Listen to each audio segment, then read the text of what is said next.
आप देख रहे हैं देश का सबसे भरोसेमंद चैनल ये दिल्ली नेशनल। दोस्तों, जासूसी यूट्यूबर ज्योति मल्होत्रा पर अब कुछ बड़े खुलासे सामने आ रहे हैं। यूट्यूबर ज्योति और एक आईएसआई एजेंट की व्हाट्सएप चैट भी मिली है, जिसमें एक पाकिस्तानी अफसर ने पूछा कि क्या अटारी बॉर्डर पर कोई अंडरकवर मिला था। हाल ही में हरियाणा और पंजाब से कई सारे जासूस पकड़े जा चुके हैं और इसके बाद अब हरियाणा सरकार का प्लान है यूट्यूब चैनलों पर भी पाबंदी लगाई जाएगी। ये ज्योति की कुछ तस्वीरें आप देख सकते हैं। ये उस वक्त की तस्वीर है जब अटारी बॉर्डर से पाकिस्तान में एंट्री करती हुई ज्योति मल्होत्रा अपना वीडियो बनाती है और इसे भी यूट्यूब चैनल पर पोस्ट किया था। और ये देखिए, पंजाब के अमृतसर में वीडियो शूट किया जब पाकिस्तान जाने के लिए ज्योति को 10 दिन का वीजा मिला था। और ये दिल्ली में पाकिस्तानी दूतावास के पार्टी में अम्बेसी के एक अधिकारी दानिश के साथ यूट्यूबर ज्योति मल्होत्रा की तस्वीर है। और ये तस्वीर है जब 15 मई को यूट्यूबर को गिरफ्तार कर लिया गया। तो अब देखिए, एक तो आईएसआई से कोड वर्ड में बातें करती थी ज्योति मल्होत्रा, ये भी खुलासा सामने आ रहा। व्हाट्सएप चैट में कुछ ऐसी बातें हैं, इतने पागल थोड़ी है ना, ऐसे कुछ। व्हाट्सएप चैट के अलावा ज्योति की एक डायरी भी पकड़ी गई, क्रेजी एंड कलरफुल। इस डायरी के पन्नों ने भी ज्योति मल्होत्रा के पाकिस्तानी मोहब्बत के राज खोले हैं। डायरी में लिखा है कि पता नहीं कब तक रहेंगी सरहदों की दूरियां।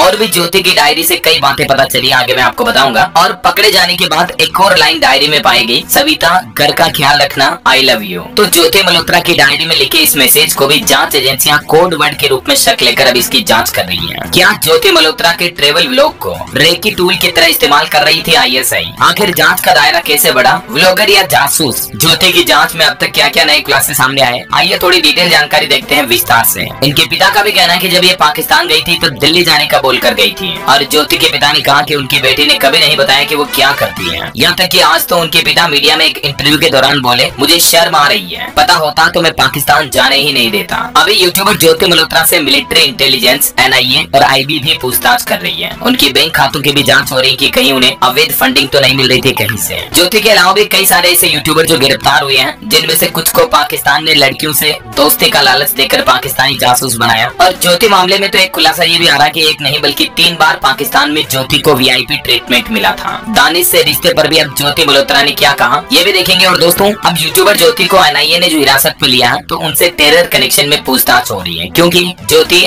जम्मू कश्मीर पहलगाम हमले से पहले वो पहलगाम भी गई थी और उसी दौरान वो पाकिस्तान भी गई थी। तो इसीलिए इन पर जासूसी के आरोप और ज्यादा गंभीर लग रहे हैं। एक और खुलासा ये सामने आ रहा है कि पहलगाम हमले के बाद अम्बेसी में केक लेकर आई युवक से भी पाकिस्तान में मिली थी ज्योति। ये वो तस्वीर आप देख सकते हैं, पाकिस्तानी एम्बेसी में पहलगाम हमले के बाद केक लेकर जाता युवक, और इसी युवक से पाकिस्तान में ज्योति भी मिली थी। आखिर ये क्या कनेक्शन है? आइए दोस्तों, ज्योति मल्होत्रा के मामले को अब तक थोड़ा विस्तार से देखने की कोशिश करते हैं। सबसे पहले शुरुआत करते हैं व्हाट्सएप चैट से। तो देखिए, यूट्यूबर ज्योति और आईएसआई अधिकारी अली हसन की व्हाट्सएप चैटिंग में क्या क्या लिखा गया। अली हसन का व्हाट्सएप मैसेज आता है कि जब आप गए थे अटारी, वहाँ प्रोटोकॉल किस किस को मिला था। ज्योति लिखती है कि किसको मिला, मुझे तो नहीं मिला। फिर अली हसन लिखते हैं कि इट मीन कोई अंडर कवर पर्सन हो, जैसे यार पता चल जाता है देखकर, आपको कैसे निकालना था या उसको अंदर लेकर आना था, इट्स माई मैटर। उसको अंदर गुरुद्वारे में ले आना था आपने, रूम में दोनों को बैठा देना था, अभी लगे रहो। फिर ज्योति एक बच्चे की इमोजी भेजकर लिखती है, नहीं इतने पागल थोड़ी ना थे वो। तो ज्योति और ये एक पाकिस्तानी आईएसआई अधिकारी अली हसन की चैटिंग से ये पता चलता है कि कहीं न कहीं ज्योति को इस पूरे जासूसी इवेंट के बारे में पता था कि उसे यहाँ क्या करना था क्या नहीं। अली ने ही पाकिस्तान में ज्योति के घूमने ठहरने का अरेंजमेंट करवाया था। केंद्रीय जांच एजेंसी की जांच में ये भी सामने आया कि वह वीजा के लिए पाकिस्तानी दूतावास गई, जहां दानिश से नंबर शेयर हुआ और फिर उनकी बातचीत होने लगी है। 2023 में जब वो पहली बार पाकिस्तान गई थी तो दानिश ने उसे अली हसन से मिलने को कहा और इसके बाद पाकिस्तान में ज्योति को पुलिस सिक्योरिटी दी गई। जिस 5 स्टार होटल में वो रुकी, उसका वीडियो भी उसने अपने यूट्यूब चैनल पर अपलोड किया। अली हसन ने उसे आगे पाकिस्तानी खुफिया एजेंसियों के अधिकारियों से मिलवाया था। ज्योति की मुलाकात तब शाकिर और राणा शहबाज से भी हुई। ज्योति ने शाकिर का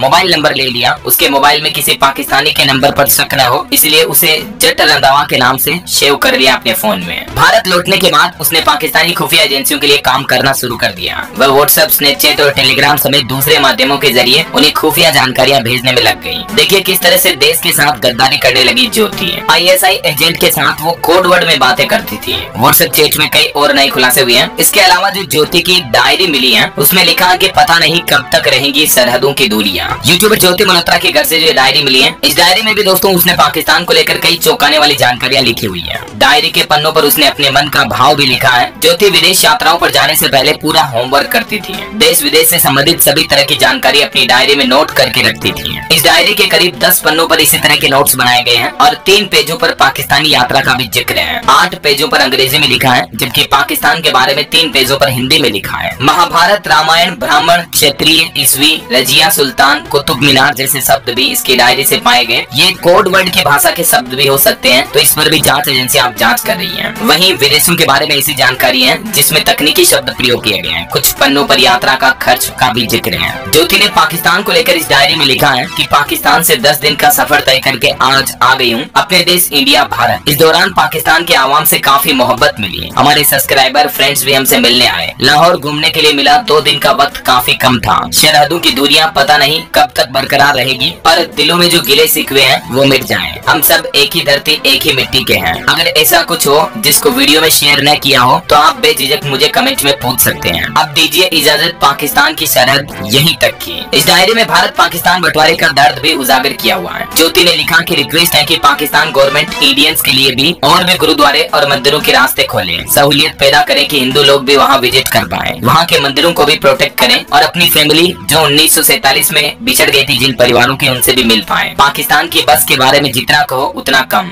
क्रेजी एंड कलरफुल। तो ये ज्योति की डायरी में पाकिस्तान को लेकर कुछ बातें लिखी हुई हैं। अब एक सबसे बड़ा सवाल ये कि नई दिल्ली में जो पाकिस्तानी दूतावास के जिस दानिश को जासूसी के इल्जाम में देश से निकाल दिया गया और पाकिस्तान में जिन 3 PIO से ज्योति की मुलाकात कराई गई, तो क्या ज्योति ने इनमें से किसी को कोई खुफिया डॉक्यूमेंट या ऐसी कोई इन्फॉर्मेशन पास की जिसकी बिना पर पाकिस्तान का जासूस या गद्दार करार कर दिया जाए ज्योति को? अगर ऐसी कोई इन्फॉर्मेशन ज्योति ने पाकिस्तान तक पहुंचाई तो वो क्या था, किस तरह की इन्फॉर्मेशन थी और कितनी गंभीर थी? इन कुछ सवालों को लेकर ज्योति से पूछताछ चल रही है, लेकिन मीडिया रिपोर्ट्स के मुताबिक ज्योति जांच एजेंसियों को पूछताछ में भी पूरा कोऑपरेट नहीं कर रही है। कई सवालों के जवाब नहीं दे रही, चुप्पी साधे हुई है। ज्योति के इलेक्ट्रॉनिक डिवाइस यानी उसके लैपटॉप, मोबाइल की भी अभी जांच चल रही है। तो क्या ज्योति बेकसूर है या कोई जासूस वो नहीं है? क्या पाकिस्तानी दूतावास के मुलाजिम दानिश से उसका कोई रिश्ता नहीं है? अभी भी ढेर सारे ऐसे सवाल हैं जिनको जानना बाकी है। अब देश की सभी इंटेलिजेंस जांच एजेंसियां ज्योति की पूछताछ में लगी हुई है और उम्मीद है कि हम सबको सच जल्द ही सामने आएगा, पता चल पाएगा। वैसे आप क्या कहना चाहेंगे दोस्तों? देश के कई ऐसे गद्दार लोग जो हमारे ही देश की जासूसी करते हैं, पाकिस्तान तक जानकारियां पहुंचाते हैं, उनको क्या सजा मिलनी चाहिए? उनके साथ क्या रवैया अपनाना चाहिए? क्योंकि जो हमारे ही देश, हमारी ही मातृभूमि भारत माता की रेकी करके पाकिस्तान को जानकारियां दे रहे हैं, तो देशद्रोह की इससे बड़ी गद्दारी और क्या हो सकती है? जरा सोचिए आप। जिस देश का नमक खा रहे हैं उस देश की जानकारियों को ये दुश्मन देश तक पहुंचा रहे हैं। ऐसे लोगों के साथ क्या करना चाहिए? आपकी राय विचार कमेंट में लिखिएगा।